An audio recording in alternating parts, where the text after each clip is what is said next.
नमस्ते मित्रों, मछुआरे उपन्यास का 11वां अध्याय यहाँ से दूसरा खंड शुरू होता है।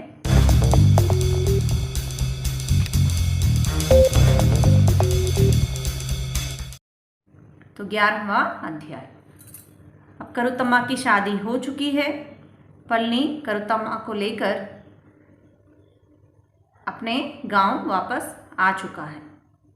यहाँ से कहानी कौन कौन से रुख लेकर बदलती है, चलिए देखते हैं। वहां का समुद्र ही करुतम्मा को भिन्न प्रकार का लगा। उसका पानी भी दूसरे किस्म का था। वहां समुद्र शांत नहीं है। भीतर खोलती हुई भंवरों और अंतरधारा को समुद्र अपने में छिपाए रहता है। वहां की मिट्टी के रंग में भी फर्क है। नई वधू को देखने के लिए कई लोग आए। वह लोगों से कैसे मिले और बातें करें, यह उसको मालूम नहीं था। जो स्त्रियां मिलने आईं, सब उसे बड़े गौर से देखने लगी। करुतम्मा को यह बहुत बुरा लगा। फिर भी वह यह जानती थी कि सब पर अच्छा प्रभाव पड़ना चाहिए, पर यह कैसे हो, यह उसके लिए चिंता की बात हो गई। भोर में पलनी समुद्र में गया। मछली पकड़ने का यह बहुत अच्छा समय है। करुतम्मा अब एक घर की मालकिन थी। उसे अब काम था। घर में एक पतीला, एक घड़ा और एक कलछी, इतना ही सामान था।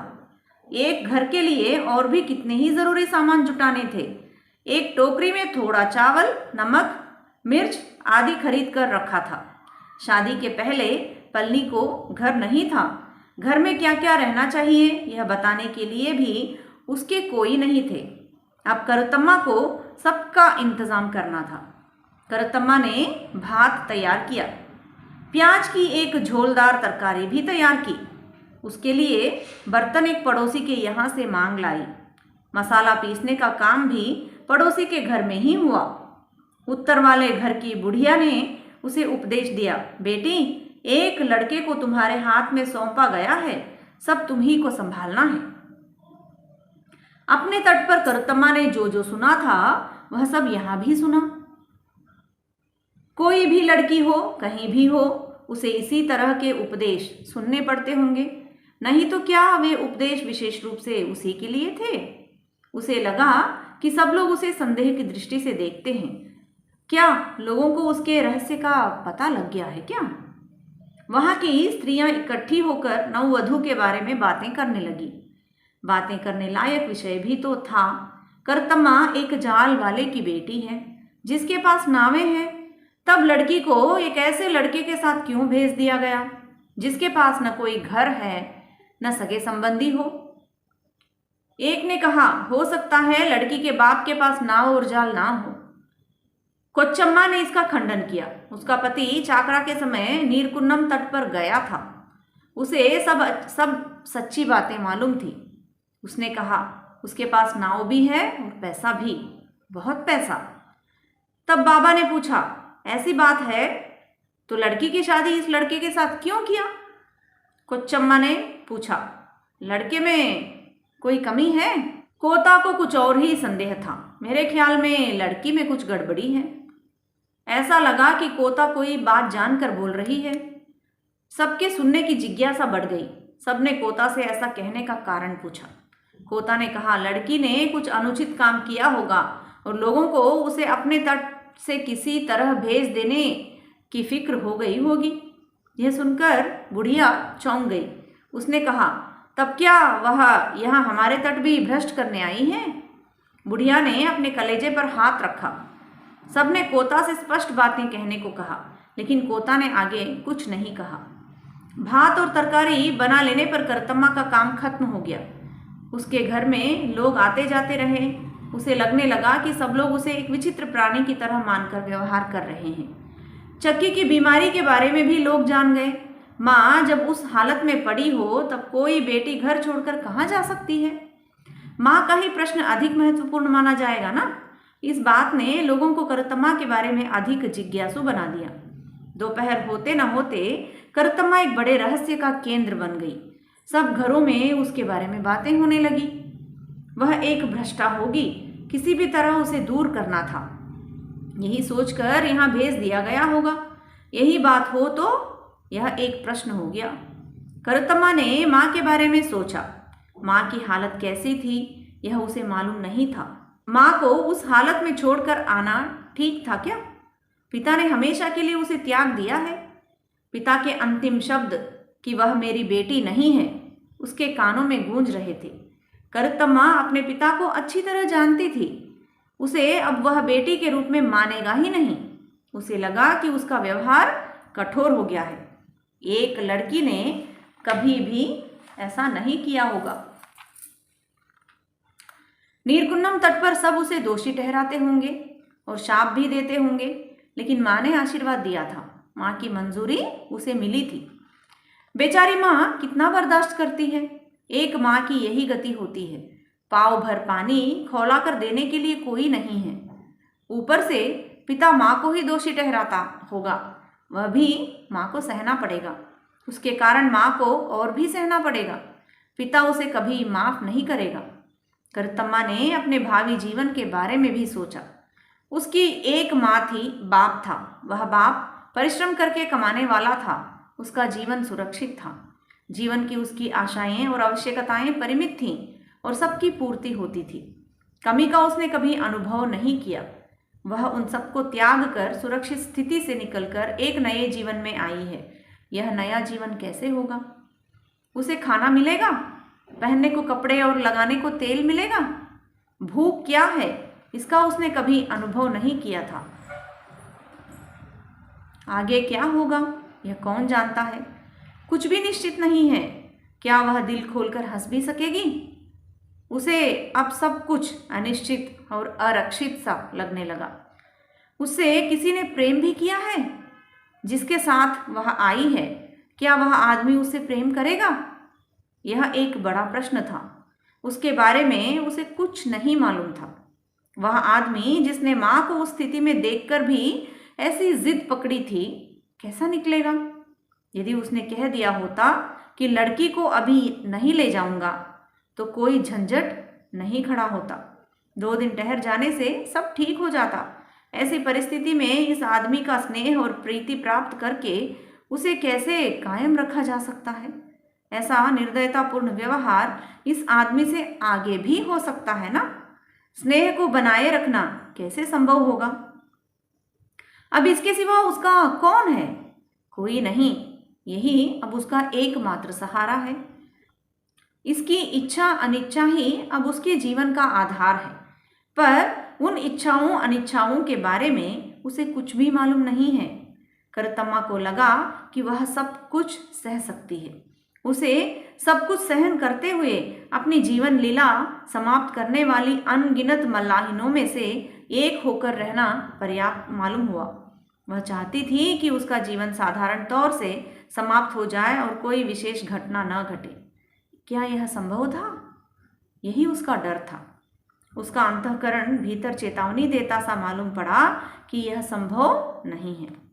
इस आशंका ने उसके मन में आज से नहीं, बहुत पहले से ही जगह कर ली थी।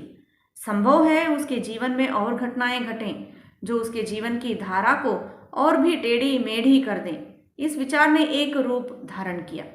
करतम्मा ने चाहा कि उसका पति उससे प्यार करे, लेकिन उसे संदेह हुआ कि उसकी यह इच्छा न्याय संगत है या नहीं।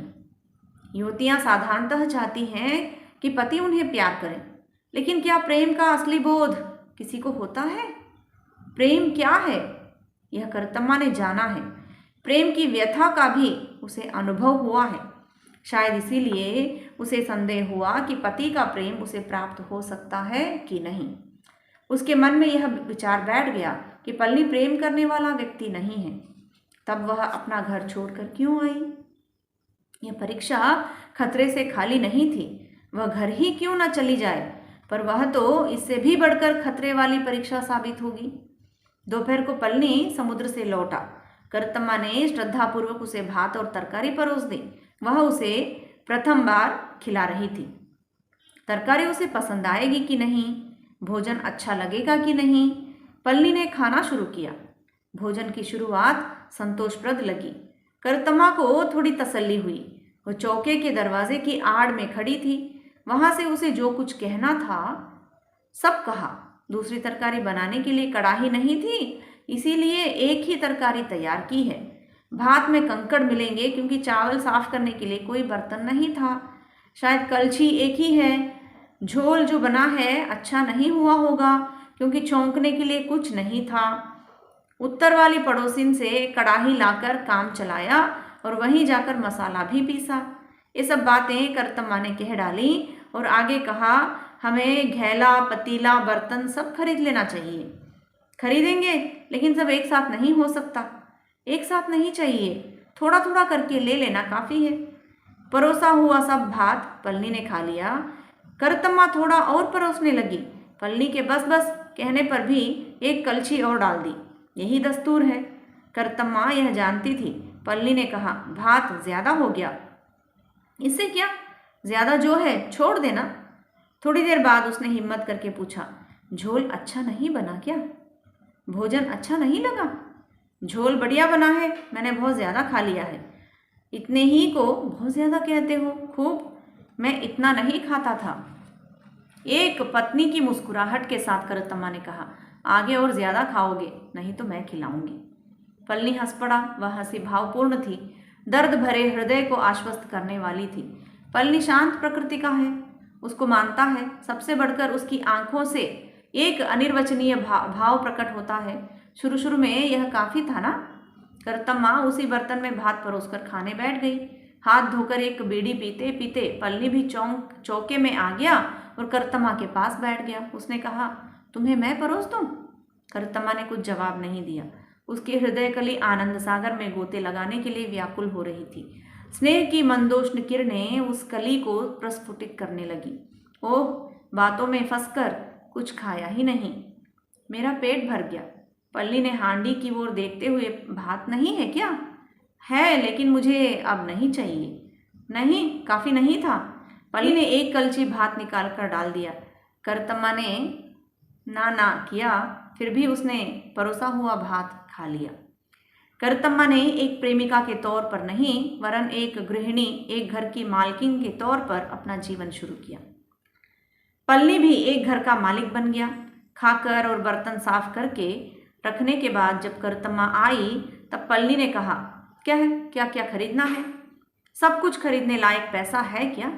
पल्ली ने पैंट में से कागज में लपेट कर रखे हुए पैसे निकाल कर गिने। 4 रुपए थे। उस दिन की आमदनी और खर्च का हिसाब सुनाया। समुद्र में बटोर कम हुआ था। शादी के लिए जो कर्जा चुक किया था सो थोड़ा चुकाया। बाकी जो बचा था सो ही वे 4 रुपए थे। करतम्मा ने पूछा, यहाँ बंटवारे की क्या रीति है? 100 में 50, हमारे यहाँ 100 में 60 है। करतम्मा ने कहा, पड़ोस के तट की रीति बताकर हिस्सा मांगना। पल्ली ने उपेक्षा भाव से पूछा, यहाँ ऐसा ही चलता है। करतम्मा ने सुनाया कि कैसे चंपन ने मजदूरों का संगठन करके हिस्सा बढ़ाकर 60 कर दिया। पल्ली ने जवाब दिया, यहाँ ऐसा नहीं हो सकता। पल्ली ने फिर पूछा कि क्या क्या जरूरी सामान लाना है। करतम्मा ने पूछा, अभी ही खरीदने जाओगे? हाँ। करतम्मा ने कहा, जरा आराम कर लो, समुद्र से मेहनत करके लौटे हो, अभी ही तुरंत जाने की जरूरत नहीं है। लोग मेरी शिकायत करेंगे कि काम पर से आते ही मैंने तुम्हें बाजार भेज दिया। थोड़ा आराम करने के बाद शाम को जाना काफी है। पल्ली को उसकी सलाह पसंद आई। वह एक चटाई बिछाकर लेट गया और करतम्मा को अपने पास बुलाया। शायद करतम्मा इस बुलाहट की प्रतीक्षा में थी। उसने आवाज दी और सकुचाते हुए पास आ गई। शायद उसमें एक सुरक्षा का बोध उत्पन्न हुआ और उसने एक अच्छी पत्नी बनकर रहने की कोशिश करने की मन में प्रतिज्ञा की। पल्ली ने उसे अपने शरीर से लगाकर कसकर दृढ़ आलिंगन में बांध लिया। वह दम घुटाने वाली आनंदानुभूति में सुध बुध खोकर अर्धनिमीलित नेत्रों से पड़ी रही। उसने एक पुरुष से प्रेम किया था और उस पुरुष ने भी उससे प्रेम किया था, लेकिन एक पुरुष के स्पर्श का अनुभव उसे पहले पहल अब हुआ। हो सकता है कि इस अनुभव की तीक्ष्ण आकांक्षा उसमें पैदा हो चुकी थी, लेकिन उसने नियम का उल्लंघन नहीं किया था। अब वह विवाहिता हो गई थी। एक पुरुष ने पूरे अधिकार के साथ उसे अपने शरीर से लगा लिया और वह राजी हो गई। एक से प्रेम करने पर भी दम घुटाने वाली आनंदानुभूति ने उसे दूसरे ही से मिली। अब वह इसी पुरुष की स्त्री थी।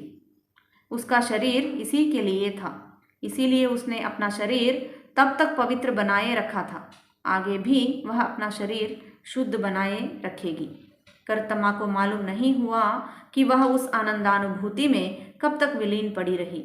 भावावेश से भरे यौवन की गर्मी की तीक्ष्णता थी, बांध तोड़कर बहने वाली नदी का उद्दाम प्रवाह था, बिल्कुल अनियंत्रित। जब करतमा होश की दुनिया में आई तब वह लाज के मारे मर गई। सिर्फ लाज ही नहीं, एक डर भी उसे हुआ, एक डर जिससे वह चिंतित हो गई। उस अर्ध चेतनावस्था में उसने क्या क्या कहा उसे याद नहीं रहा। उसे लगा कि वह पागल सी हो गई है। उसने लाज शर्म भुलाकर कैसा गंदा काम किया। क्या वह किसी भी लड़की के लिए शोभाजनक हो सकता था? उसका पति ही क्या सोचता होगा? उसे डर लगा कि उसने गलती की है, उसके रहस्य का भंडाफोड़ हो गया है और पल्ली को सब कुछ मालूम हो गया है। पल्ली ने उसे अपना बना लिया है, फिर भी वह एक अजनबी ही तो है, एक अजनबी के साथ, चाहे वह पति ही क्यों न हो। पहले ही दिन इस तरह बिना किसी तरह के संकोच का व्यवहार कैसे ठीक माना जाएगा? उसने क्या सोचा होगा? ऐसा कैसे हुआ? वह तो स्वभाव से लज्जाशील थी। उसे डर लगा कि उसका पति कहीं कोई ऐसा सवाल न पूछ बैठे जिससे उसका जीवन ही बर्बाद हो जाए। लेकिन उसका डर निराधार था। पल्ली ने कुछ नहीं कहा, वह बाहर जाना चाहता था। उसने करतम्मा से कौन कौन चीज़ें खरीदनी है फिर पूछा। करतम्मा ने कहा, पास में जो पैसा है उससे जो जो चीज़ें ला सकते हो खरीद लेना। उसने ज़रूरी चीज़ों के नाम भी बता दिए। घर में जब वह अकेली रह गई तब उसका ध्यान परी की ओर गया। वह अब किस हालत में होगा? बेचारा बड़ा दुखी हुआ होगा। उसका पैसा उसे चुकाया नहीं गया। माँ बीमार है, हो सकता है कि परी का पैसा लौटाया ही ना जाए। ऐसे ही वह दिवालिया हो गया। परी का ख्याल उसके मन से हटता नहीं था। यह पाप है ना? एक की पत्नी होकर वह पर पुरुष के बारे में सोचती है। उसका अंतःकरण गवाही देता है कि वह परी को कभी भुला नहीं सकती। यह पागलपन जीवन भर उसके साथ रहेगा। उसका गाना तट पर अब भी गूंजता होगा। करतम्मा का मन अशांत हो उठा। उसे कैसे और कब शांति मिलेगी? शायद उसके भाग्य में मानसिक शांति लिखी ही नहीं है। पल्ली जरूरी चीजें खरीद कर लौटा। रास्ते में साथियों ने उससे मजाक किया। घर आने पर करतम्मा ने उन चीज़ों को देखकर टीका टिप्पणी की। घैला ठीक नहीं है, उसकी मिट्टी में कंकड़ है, पतीला भी दूसरी तरह का लेना था।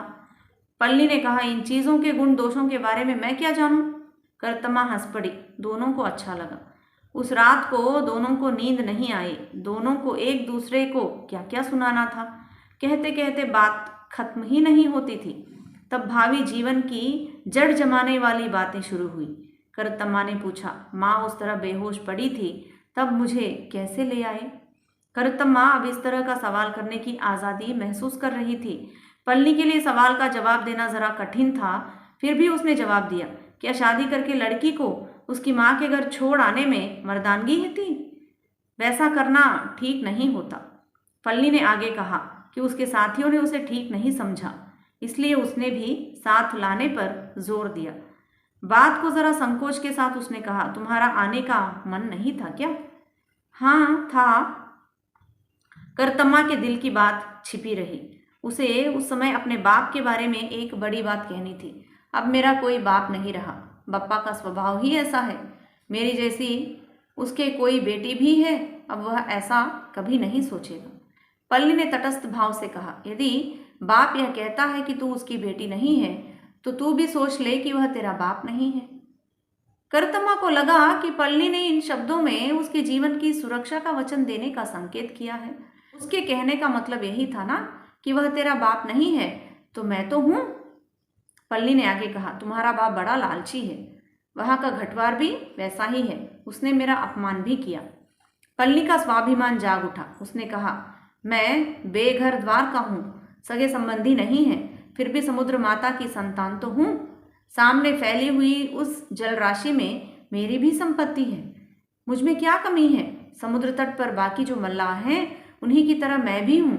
मेरी खास बात यह है कि मैं घमंड करता हूँ कि मैं अपना काम अच्छी तरह जानता हूँ। मैं किसी भी परिस्थिति में नाव चला सकता हूँ। कैसे भी भंवर हो मैं उसे पार कर सकता हूँ। कोई भी मुझे नीचा नहीं दिखा सकता। करतम्मा ने कुछ नहीं कहा। उसे लगा कि इस विषय को शुरू नहीं करना चाहिए था। उसके बाप के प्रति पलनी के मन में कोई आदर भाव नहीं था।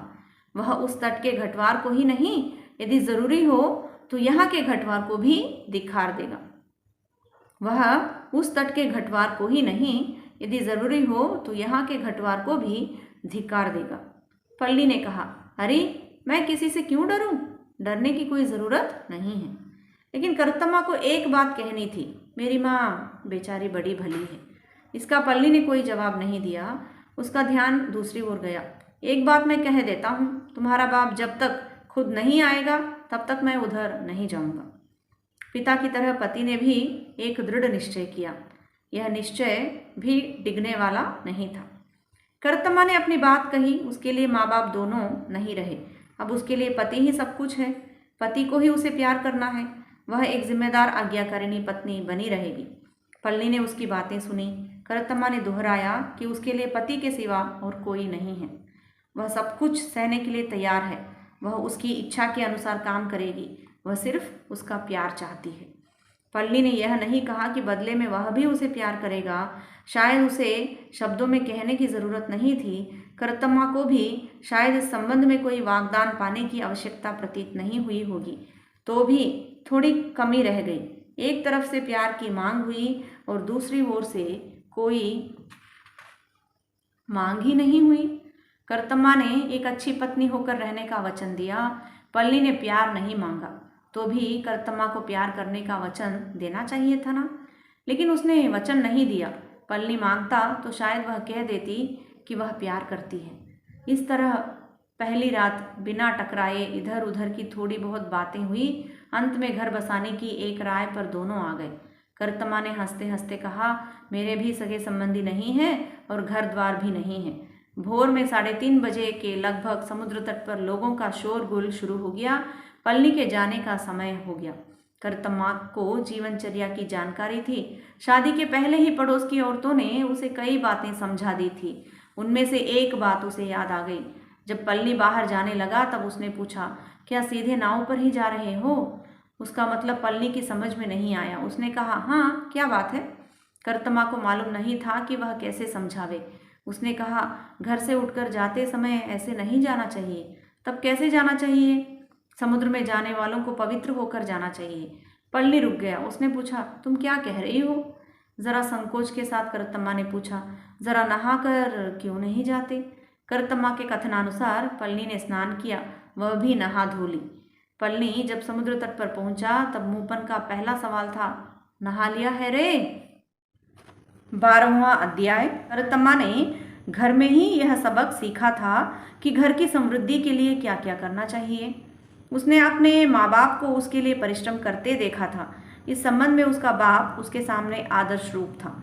उसने देखा है कि कैसे उसने फिजूल खर्ची से बचते हुए पैसा जमा किया और अंत में नाव और जाल खरीद लिया। आगे बढ़ने के लिए उसके सामने एक आदर्श था। जब वह अकेली रहती तब अपने घर के बारे में सोचा करती। पल्ली को नहलाकर उसने समुद्र में भेज दिया।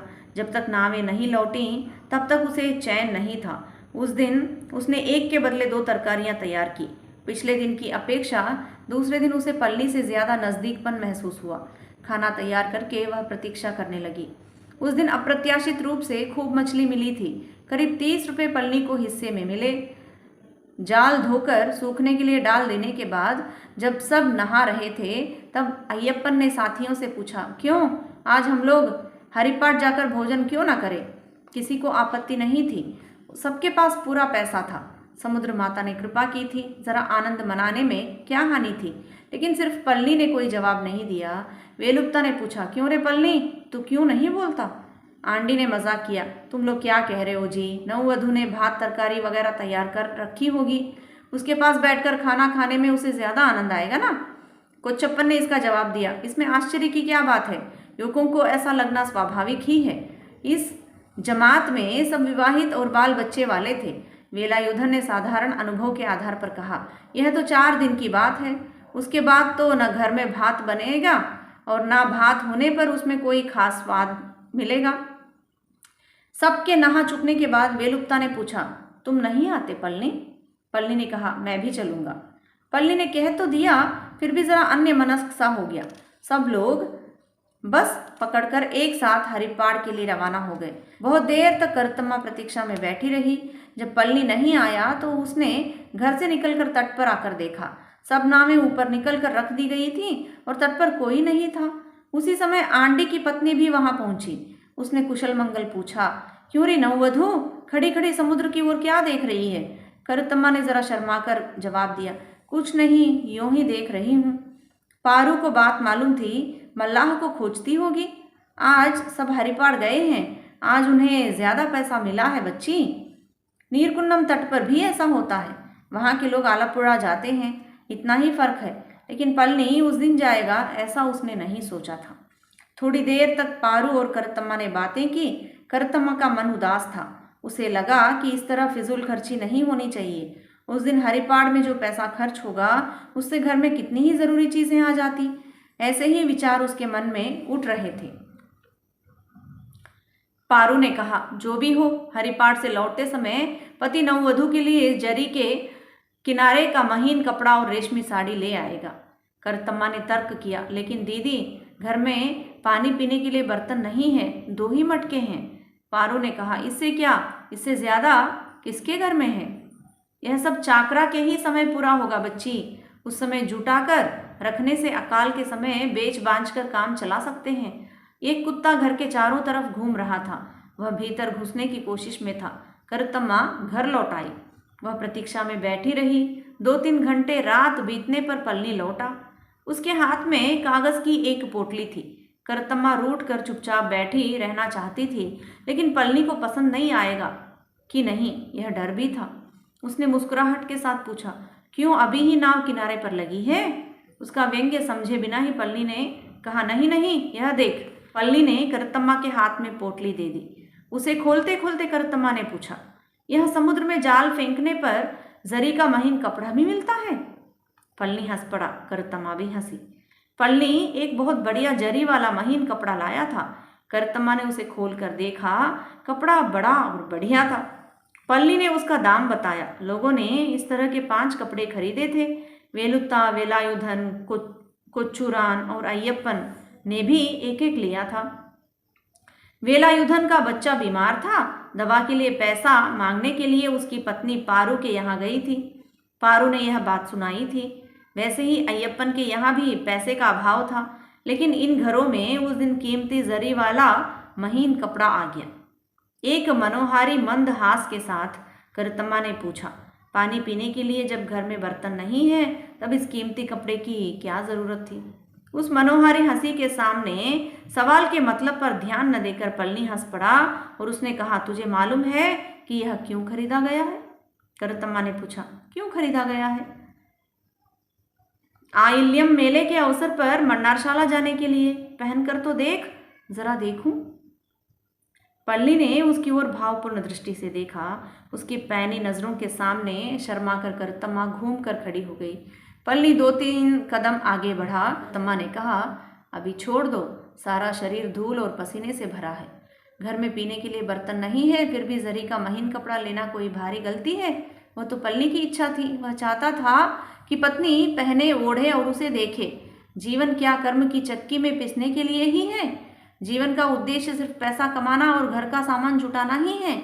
जीवन में आनंद के लिए स्थान नहीं है? अवश्य है। करतम्मा ने अपने घर में ऐसी कोई बात नहीं देखी थी, इसीलिए उसे शायद यह सब अनावश्यक प्रतीत हुआ होगा। फिर भी उसे सजी धजी देखने के लिए पलनी उत्सुक था। यह बात करतम्मा को भी आनंद देने वाली थी। एक गाढ़ आलिंगन में दोनों एक हो गए। होंठ से होंठ मिल गए। दोनों अर्ध निमीलित नेत्र होकर आनंदानुभूति में खो गए। वे एक दूसरे को कसकर पकड़े खड़े थे। अलग होने की इच्छा ही नहीं थी, ऐसा लगता था। करतम्मा को उस समय यह अनुभव हुआ होगा कि जीवन में जरी का महीन कपड़ा भी एक जरूरी चीज है और जीवन सिर्फ घरेलू बर्तन और माल से पूर्ण नहीं होता। जब दोनों एक ही बर्तन में खा रहे थे तब भी करतम्मा के नेत्र अर्धनिमीलित थे। मुख पर एक विशेष चेतना का भाव था। पलनी एक कौर उठाकर करतम्मा के मुंह में देने लगा। बाप रे, इतना बड़ा कौर मेरे मुंह में अटेगा ही नहीं। करतम्मा ने ठीक ही कहा। पल्ली के बलिष्ठ हाथों से बनाया हुआ वह कौर काफी बड़ा था। उसने उसे कुछ छोटा बनाकर दिया। करतम्मा ने भी एक कौर उठाकर पल्ली के मुंह में दिया। पल्ली ने कहा, वाह, यह तो मुंह में मालूम ही नहीं पड़ा। इस तरह दोनों बहुत देर तक मनोरंजन की बातों में लगे रहे। महीन जरी का कपड़ा लाने की बात को लेकर गलती पकड़ने वाली करतम्मा ने कहा, अब एक रेशमी ब्लाउज भी और लुंगी भी चाहिए। जब करतम्मा भावुक जगत से वास्तविक दुनिया में आ गई, तब उसने सोचा कि एक जीवनचर्या निश्चित कर लेना जरूरी है। उस दिन की क्या कमाई थी, यह जान लेने का उसका हक था। वह यह भी जानना चाहती थी कि कितना खर्च हुआ। उसने पूछा, आज कितना मिला था? करीब 30 रुपये। कितना बचा है? उदासीन भाव से पल्ली ने जवाब दिया, छप्पर में एक पुड़िया में है, निकाल कर गिन ले। करतम्मा ने पुड़िया निकाल कर गिने, उसमें 2 रुपये थे। 28 रुपये खर्च हो गए थे। इतने से क्या क्या ना कर सकती थी, लेकिन कुछ कहने में उसे संकोच हुआ। पति के गले में हाथ डालकर और उससे सट कर बैठे बैठे उसने पूछा, रसोई बनाने और सोने के लिए एक ही कोठरी है, यह काफ़ी है? नहीं, पल्ली ने यंत्रवत जवाब दिया। क्या क्या चाहिए, इसकी तफसील करतम्मा को ही मालूम थी। हंसते हंसते उसने कहा कि वह उसे सच्चे अर्थ में एक योग्य मल्लाह बनाएगी। उसे आगे बढ़ाने का उसने निश्चय किया है। इतना कहने की आज़ादी उसे अनुभव हो रही थी। उसके प्रति पल्ली का जो आकर्षण था, उस पर उसे पूरा विश्वास हो गया था। पल्ली को यह भी स्वीकार था कि करतम्मा उसे और अच्छा बनावे। अपनी मनोहारी हंसी के साथ करतम्मा ने कहा कि सफलता के लिए पल्ली को कुछ शर्तों का पालन करना होगा। उसने कहा, सबसे पहले जो कमाते हो उसे इस तरह नहीं खर्च कर डालना है। अपने दोनों हाथों से पल्ली को दोनों कपोल दबाते हुए उसने आगे कहा, हाँ, इस तरह मैं खर्च करने नहीं दूंगी। तब क्या मैं चाय भी ना पीऊं, बात भी ना खाऊं? इन सब का वह खुद इंतजाम करेगी। उसने फिर पूछा, बाल बच्चे हो जाएंगे तो क्या करोगे? इस सवाल का मतलब पल्ली की समझ में नहीं आया। बच्चे ऐसे ही बड़े हो जाएंगे। करतम्मा ने एक अबोध बच्चे को जैसे समझाया जाता है, वैसे ही पल्ली को एक सुव्यवस्थित जीवन पद्धति के बारे में समझाया। कोई भी मल्लाह हो, वह अपने लिए नाव और जाल बना लेने की आकांक्षा रखता है। उसने समझाया कि पल्ली में भी ऐसी अभिलाषा होनी चाहिए। तब पल्ली ने पूछा, इस तट पर जितने भी मल्लाह हैं, अगर सब इसी तरह सोचने लगे तो सबके सब लखपति हो जाएंगे। सब ऐसा क्यों नहीं सोचते? एक सवाल ही इसका जवाब था, हम ऐसा सोचें तो क्या नुकसान है? पल्ली ने जवाब में एक साधारण मल्लाह का तत्व ज्ञान सुनाया। मल्लाह जो कमाएगा वह जमा नहीं कर पाएगा। इसका कारण यह है कि वह जो कमाता है वह लाखों करोड़ों प्राणियों को मार कर कमाता है। वह पानी में स्वतंत्र जीवन बिताने वाली असंख्य मछलियों को धोखे में फंसाकर पकड़ लेता है और उसी से पैसा कमाता है। उन अनगिनत प्राणियों को दम घुटा घुटा कर छटपटाकर अगर मरते देखो, रोज देखने वालों को भले ही कुछ महसूस ना हो, तो ज़रूर विश्वास हो जाएगा कि ऐसी जीव हत्या से होने वाली कमाई टिकने वाली नहीं हो सकती। उसे कोई जमा नहीं कर सकेगा। उसने पूछा, नहीं तो तट पर लोगों को क्यों इस तरह भूखे रहना पड़ता? यह तत्व ज्ञान पल्ली का अपना नहीं था। पीढ़ी दर पीढ़ी लोग सुनते आए हैं। करतम्मा ने भी सुना था, लेकिन एक आदमी, उसका बाप, इसके खिलाफ बोला था। बाप का तर्क उसे उन दिनों विश्वास योग्य नहीं लगा था, लेकिन बात को उसे उसकी सार्थकता मालूम हो गई। फिर भी उस तर्क को करतम्मा ने आगे नहीं बढ़ाया। प्रतिवाद करने का उसे साहस नहीं हुआ। पल्ली ने आगे कहा, अरे मल्लाह क्यों जमा करें? यह विस्तृत जल राशि ही उसकी संपत्ति है, इसमें क्या नहीं है। जमा करें तो समुद्र माता की कृपा बनी रहेगी, यह नीति है। करतम्मा ने पूछा, जब मछली नहीं मिलती तब भूखे रहने की नौबत क्यों आती है? यह तो भोगना ही है। करतम्मा के ध्यान में माँ बाप की बात आई। कैसे उन लोगों ने परिश्रम करके नाव और जाल खरीदा। एकाएक कलेजे में उसे आग लगने जैसी जलन का अनुभव हुआ। उस जलन की लहर रक्त प्रवाह के साथ सारे शरीर में फैल गई। नाव और जाल कैसे प्राप्त हुआ? बेचारा परी इसमें बर्बाद हो गया। पल्ली ने पूछा, क्या तू अपने बाप की बात को ध्यान में रखकर बोल रही है? करतम्मा को लगा कि पल्ली का भाव जरा बदल गया है। पल्ली ने आगे कहा, वहीं से तूने ऐसी लालच की बातें सीखी हैं। सब लोग अब पूछ रहे हैं कि हम ससुराल कब जा रहे हैं। करतम्मा से भी औरतें यह पूछती थी। इसका उसके पास कोई जवाब नहीं था। शादी के बाद माँ बाप वर वधू को निमंत्रण देकर ना बुलावें तो यह बहुत बुरा माना जाता है। बुलावा आएगा इसमें उसे संदेह था।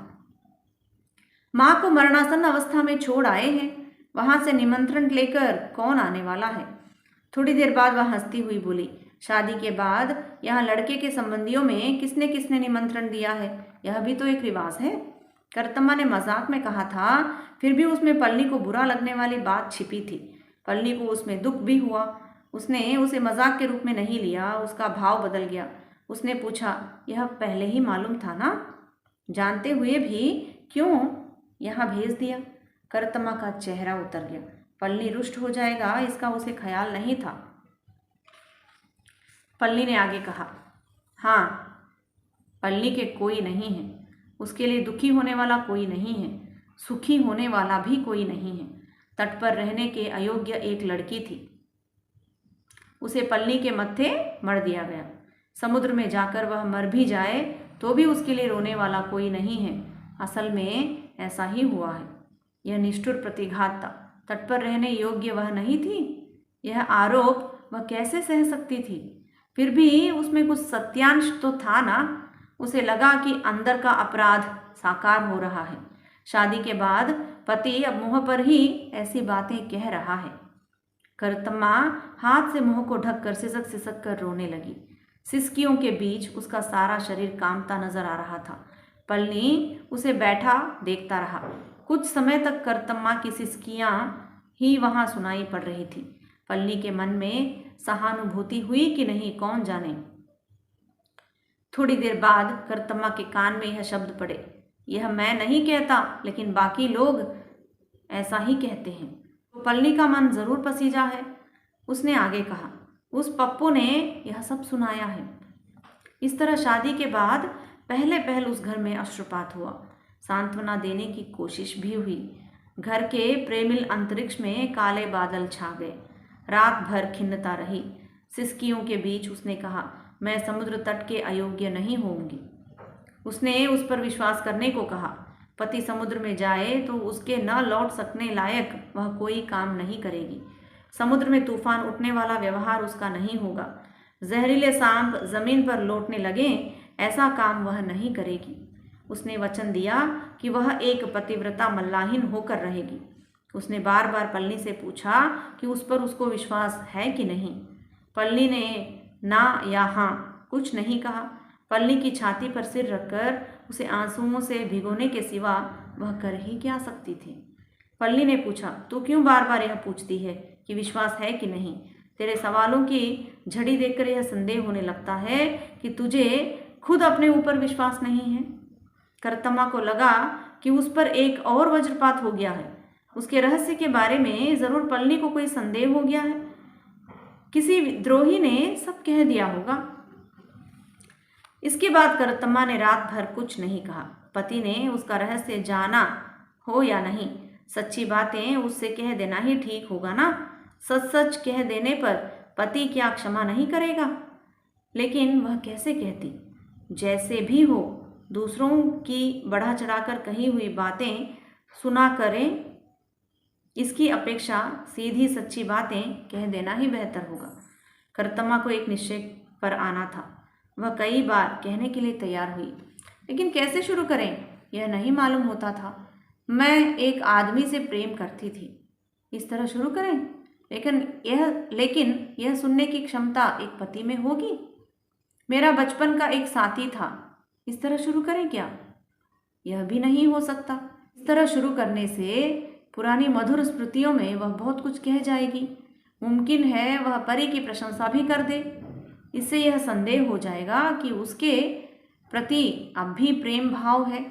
नहीं, इस तरह नहीं। तट पर के एक मुसलमान युवक ने मुझ पर धोखे से जादू टोना कर दिया था, ऐसा कहे? ना ना ना, ऐसा नहीं कहा जा सकता। ऐसा कहना परी को एक बुरे आदमी की तरह चित्रित करना होगा। ऐसा वह नहीं कर सकती थी। परी ने ऐसा किया भी तो नहीं है, धोखा भी नहीं दिया है। करतम्मा के मन के सामने भीगी आंखों सहित विवश भाव से खड़े परी की मूर्ति खड़ी हो गई। अंधेरे में भी उस मूर्ति को वह देख सकती थी। करतम्मा को लगा कि उसके कलेजे पर पैर रखकर उसे रौंद कर यहाँ चली आई है। उसने उसे सब तरह से बर्बाद कर दिया है। उसके जीवन में अब कुछ भी बाकी नहीं है। 70-75 साल तक का हो जाए तो भी वह उस तट पर बैठा गाता रहेगा और गाने गाते ही एक दिन मर जाएगा। करतम्मा के सामने परी की वह मूर्ति प्रत्यक्ष सी हो गई। वह अपनी परिस्थिति ही भूल गई। बगल में लेटे पति का उसे ध्यान नहीं रहा। उसके नारी हृदय से एक शब्द निकला, मैं तुम्हें प्यार करती हूँ। उसने परी को लक्ष्य करके ही यह शब्द कहे थे, लेकिन उसी के शब्दों ने उसे चौंका दिया। पल्ली ने पूछा, क्या कहती है री, प्रेम करती है? करतम्मा जाग गई। उसे डर लगा कि कहीं कोई अनुचित बात तो मुंह से नहीं निकल गई। फिर भी उसने जवाब दिया, हाँ। किससे? पल्ली ने पूछा। करतम्मा ने जवाब में एक भारी झूठ कह दिया, अपने पति से। भोर हुई, मुर्गे ने बांग दी। तट पर से पुकार की आवाज़ें सुनाई पड़ने लगी। नाव पर जाने का समय हो गया। पल्ली उठा। करतम्मा ने नहा कर जाने पर जोर दिया। पल्ली नहा लिया। उस दिन पल्ली जरा देर से तट पर पहुंचा। दूसरे सब उसके लिए ठहरे हुए थे। ऐसा इसके पहले कभी नहीं हुआ था। वेलायुधन ने मजाक में कहा, शादी हो जाने पर जागने में देर हो जाना स्वाभाविक ही है। वेलायुधन का मजाक पल्ली को अच्छा नहीं लगा। उसने कहा, चुप रहो भैया। वेलायुधन ने पूछा, क्यों, खफा होते हो जी? पल्ली को लगा कि वेलायुधन और कुछ कहना चाहता है, और वह भी करतम्मा के बारे में। नावें समुद्र में उतर गई और पश्चिम की ओर बढ़ी। मछली कहीं दिखाई नहीं दे रही थी। नावें जाल बिना डाले ही इधर उधर घूमने लगी। पल्ली ने अपनी नाव सीधी पश्चिम की ओर आगे बढ़ाई। नाव को वह आवेश में बढ़ाता रहा। देखने से लगता था कि उसे समुद्र का विस्तार ही कम मालूम हो रहा है और वह अपनी सारी ताकत लगाकर क्षितिज को पार कर जाने की कोशिश कर रहा है। नाव असीम समुद्र के मध्य में पहुंच गई। आंडी ने पूछा, तू नाव को कहाँ ले जा रहा है रे? सबने डांड चलाना बंद कर दिया। फिर भी पल्ली के हाथ की पतवार की गति से नाव आगे उछलती गई। सबको लगा कि पल्ली एक भूत बन गया है और क्षितिज की रेखा ही उसकी सीमा है। कुमारन डर गया। उसने बिगड़कर पल्ली से कहा, अरे कुत्ते के बच्चे, तेरे भले ही कोई ना हो, पर दूसरों की स्थिति ऐसी नहीं है। तू जाकर मर जा। एक भ्रष्टा को लाकर तुझे डूब मरना ही चाहिए। तेरे भाग्य में वही लिखा है, लेकिन हम लोगों के बाल बच्चे हैं। वेलायुधन ने पल्ली के हाथ से पतवार ले ली और नाव को घुमा दिया। इतनी देर के कठिन परिश्रम से थका हुआ सा पल्ली चुपचाप बैठ गया। थोड़ी देर के बाद वह डांड चलाने लगा। जहाँ दूसरी नावें थी, नाव को वहां लाकर लोगों ने जाल फेंका। उस दिन किसी को कुछ भी नहीं मिला। पल्ली की नाव में ही थोड़ी छोटी किस्म की मछलियां आई। एक एक को 1.5 रुपया हिस्से में मिला। नहाते समय वेलायुधन ने पूछा, पल्ली तुझे क्या हो गया था? यह जानने के लिए सब उत्सुक थे। पल्ली का आदमीपन मानो खत्म हो गया था। वह नाव को जोश और हिम्मत के साथ चलाया करता था, लेकिन इस बार की तरह सुध बुध खोकर नहीं। पल्ली ने कहा, मालूम नहीं कैसे मैं भुलावे में पड़ गया। आंडी ने कहा, हम लोग बाल बच्चे वाले हैं, यह याद रखना है। कुमारन ने कहा, अब इसके हाथ में पतवार नहीं देनी चाहिए, कहीं बीच समुद्र में ले जाकर डुबो देगा। सब लोग इस बात पर एक मत हो गए कि जरूर पल्ली के ऊपर भूत सवार हो गया है। यहीं पर 12वां अध्याय समाप्त होता है। आगे के अध्यायों के लिए मेरे साथ जुड़े रहिए लक्ष्मीप्रियाज वर्ल्ड में। तब तक के लिए धन्यवाद। यदि आप पहली बार मेरे चैनल पर आए हैं तो कृपया सब्सक्राइब कर लें, लाइक करें, कमेंट करें और अपने दोस्तों के बीच इस उपन्यास के वीडियोस को साझा करें। धन्यवाद।